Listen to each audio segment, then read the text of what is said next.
Memories of my childhood, the Ropewalk and Beyond. When I was just a little boy, the Ropewalk was my home. With 15 other families, we never were alone. 2 buildings in a hollow, a couple stories high, a healthy ethnic mixture, we were in full supply. We kids would play till twilight, that little game of mine. Sometimes we had our little fights when we got out of line.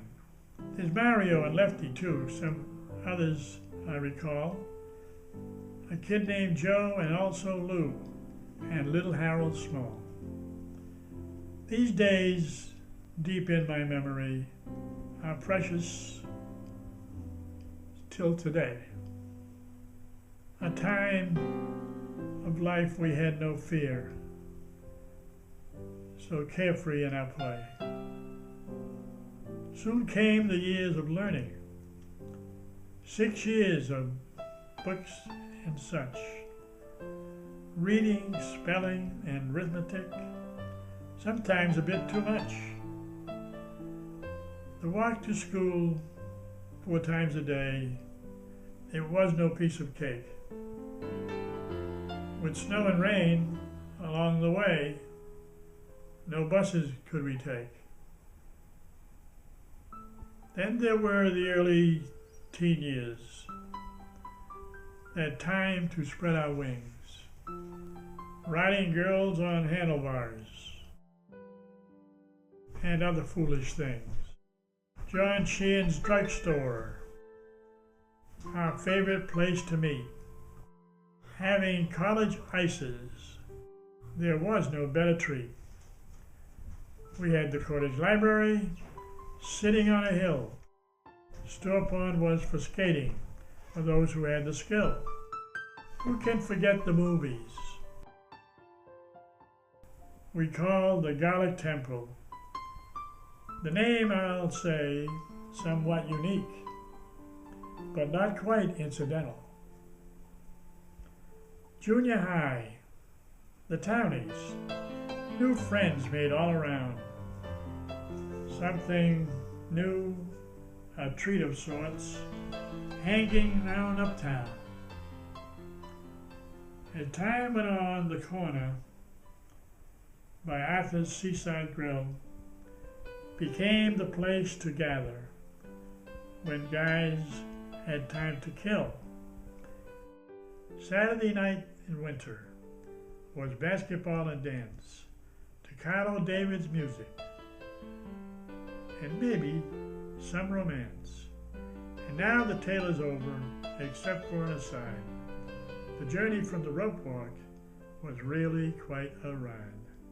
The Ropewalk now has condos, no clothing on a line. I hunger just to see again that little gang of mine. All right? That's good. Okay. Huh? You did it. You did it. Okay.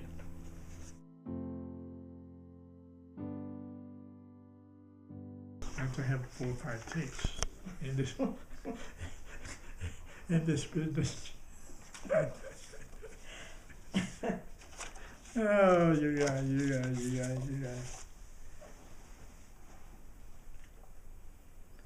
There's a few lines in here. If I could have done them different, I would have.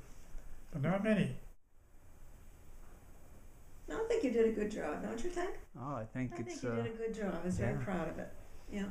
Yeah, it was a great great hit. We saw one of his classmates who went to school with him, and this is a nice little story.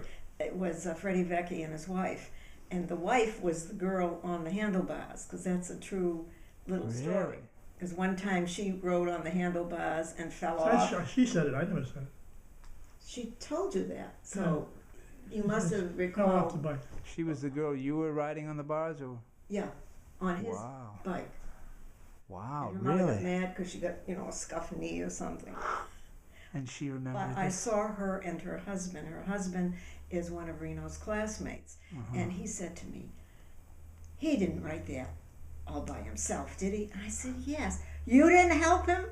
I said, no, I did not help him. He used all those words. I said, yes. And he says, you know, he was a little B.D. King in high school. What's a B.D. King A mean? B.D. King means a little Wise guy. a wise guy. Wise you guy. know, a Very- wise guy, class clown, or you know, didn't pay attention to Yeah. his studies. And this is where my talent showed. 80 years later. So this guy couldn't believe that he became a poet of sorts. Yes, That's funny. that happened Wow. yesterday in the store. Oh, it did? People come up to me and they say, "Hey, I love the poem you wrote," because they had read it in the paper. Yeah. I don't know why it caused so much furor, but I love it. And you love it, yeah. No, I don't love it. I just appreciate it. That's right. For 80 years, you got attention and finally got it.